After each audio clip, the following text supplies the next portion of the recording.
empezar y es todo tuyo. Bueno, vamos a leer el primer capítulo del clásico de terror recomendado por Rayuela para este Halloween, este mes de terror que ya termina. Mañana es la celebración final, nos despedimos del mes y vendrá noviembre con otras cosas y para disfrutar.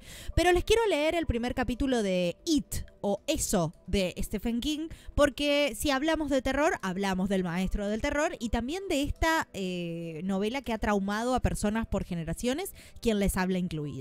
El primer capítulo dice así: después de la inundación, 1957.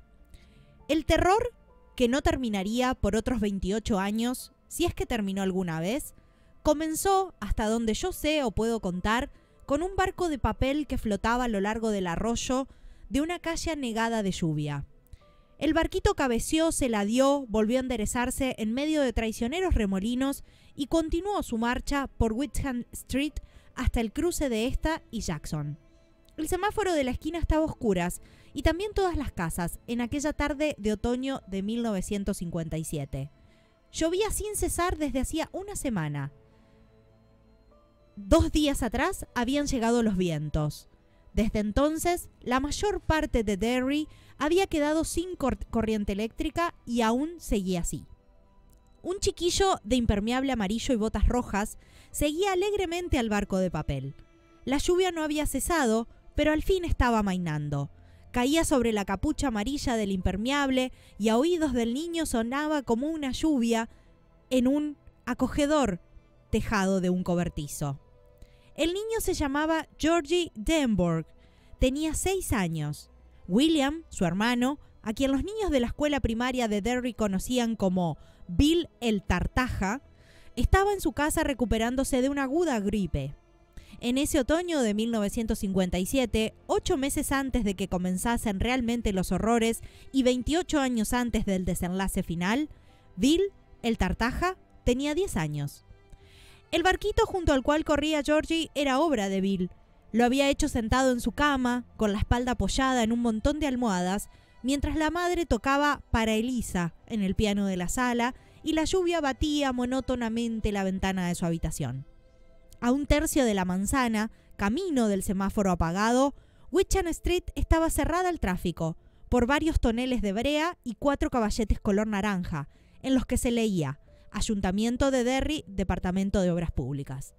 Tras ellos, la lluvia había desbordado alcantarillas atascadas con ramas, piedras y cúmulos de pedrajosas hojas otoñales. El agua había horadado el pavimento al principio y arrancado luego grandes trozos. Hacia el mediodía del 4.º día de lluvia, algunos trozos de pavimento eran arrastrados por la intersección de Jackson y Wickham como témpanos de hielo en miniatura. Muchos habitantes de Derry habían empezado por entonces a hacer chistes nerviosos sobre el Arca de Noé. El Departamento de Obras Públicas se había arreglado para mantener abierta Jackson Street, pero Wickham estaba intransitable desde las barreras hasta el centro mismo de la ciudad. Todos estaban de acuerdo, sin embargo, en que lo peor había pasado.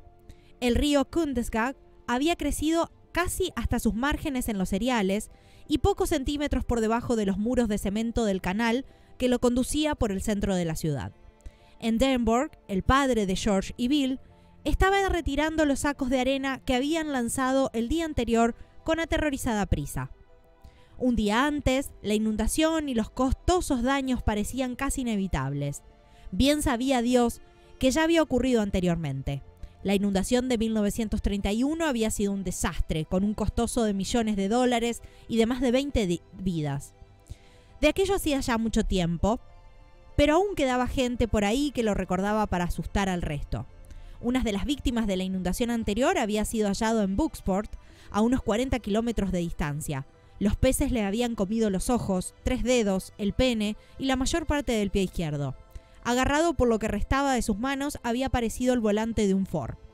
Ahora, sin embargo, el río estaba retrocediendo y cuando se elevara la nueva presa hidráulica de Bangor, corriente arriba, dejaría de ser una amenaza.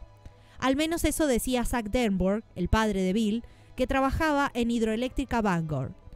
En cuanto a lo demás, bueno, las inundaciones futuras se esperarían. Lo importante era salir de esta, devolver la corriente eléctrica y después olvidarla. En Derry, olvidar la tragedia y el desastre era casi un arte. tal como Bill Denbor llegaría a descubrir con el tiempo. Georgie se detuvo detrás de las barreras al borde de una profunda grieta abierta en la superficie de alquitrán de Witchan Street. La grieta discurría casi exactamente en diagonal. Terminaba al otro lado de la calle, a unos 12 metros de donde él se encontraba, colina abajo hacia la derecha. Rió en voz alta mientras el agua desbordada llevaba su barco de papel hasta unas diminutas cataratas formadas por una grieta en el pavimento. El agua había abierto un canal que corría paralelo a la grieta y el barco iba de un lado a otro de la calle, arrastrando tan deprisa por la corriente que Georgie tuvo que correr para seguirlo. El agua formaba láminas de lodo bajo sus botas. Sus hebillas sonaban con un jubiloso tintineo mientras Georgie Denbor corría hacia su extraña muerte.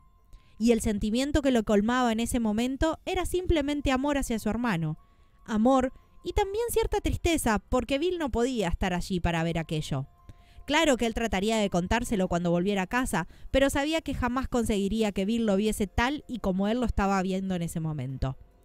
Bill destacaba en lectura y redacción, pero aún a su edad Georgie tenía capacidad suficiente para comprender que no solo por eso obtenía Bill las mejores notas.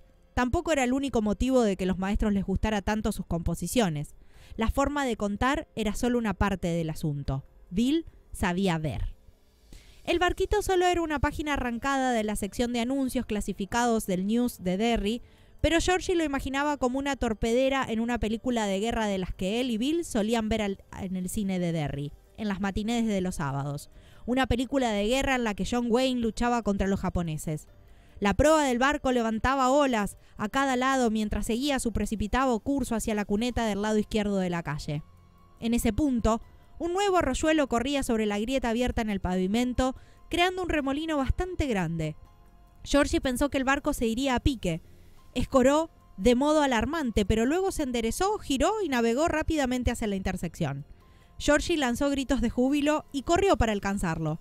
Sobre su cabeza, una torva ráfaga de viento otoñal hizo silbar los árboles, casi completamente liberados de sus hojas a causa de la tormenta, que ese año había sido un segador implacable.